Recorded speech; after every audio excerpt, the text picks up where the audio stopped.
Title, Red and Brownie.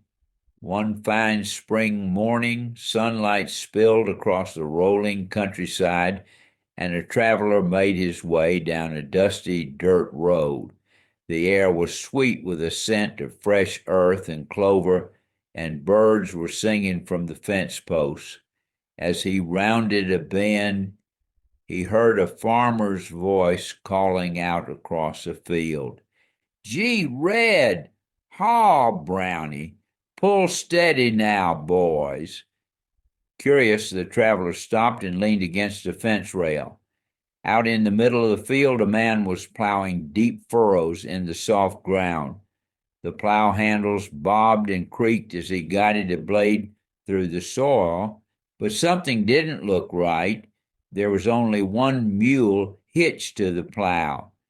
The animal was a big, red-coated mule, his flanks shining with sweat and his breath puffing in steady bursts.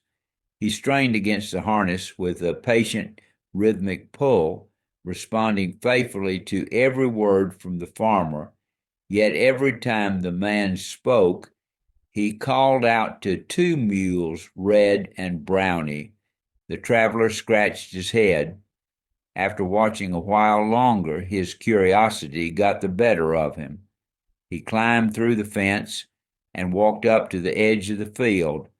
"Good morning, sir," he called out. The farmer stopped the plow, wiped his brow with a faded handkerchief, and smiled. "Morning to you. I hope you don't mind my asking," the traveler said, "but I notice you keep calling to two mules, Red and Brownie, when there's only one hitched up. Is there another one out of sight somewhere?" The farmer chuckled softly, shaking his head. "No, friend, ain't but one now. You're looking at Red. Brownie's been gone since last winter." The traveler looked puzzled. "Then why call both their names?" The farmer rested his hands on the plow handles and nodded toward the mule. "You see, Red and Brownie worked side by side for near 12 years. They knew each other's step, each other's breath. When Brownie died, Red near lost heart. He wouldn't pull, just stood there hanging his head." The farmer looked down for a moment, then smiled faintly. "Red's blind now. Can't see a thing. But if I keep talking to him like Brownie's still here, he pulls like the old days, steady and strong. I reckon he believes his old friend's right beside him, and that gives him courage to keep going." The traveler stood silently for a moment, watching the blind mule plod forward once more at the farmer's gentle command. The harness jingled, the furrow deepened, and the old red mule kept pulling, faithful and uncomplaining. Finally, the traveler said quietly, "That's a fine lesson right there, sir." The farmer smiled and nodded.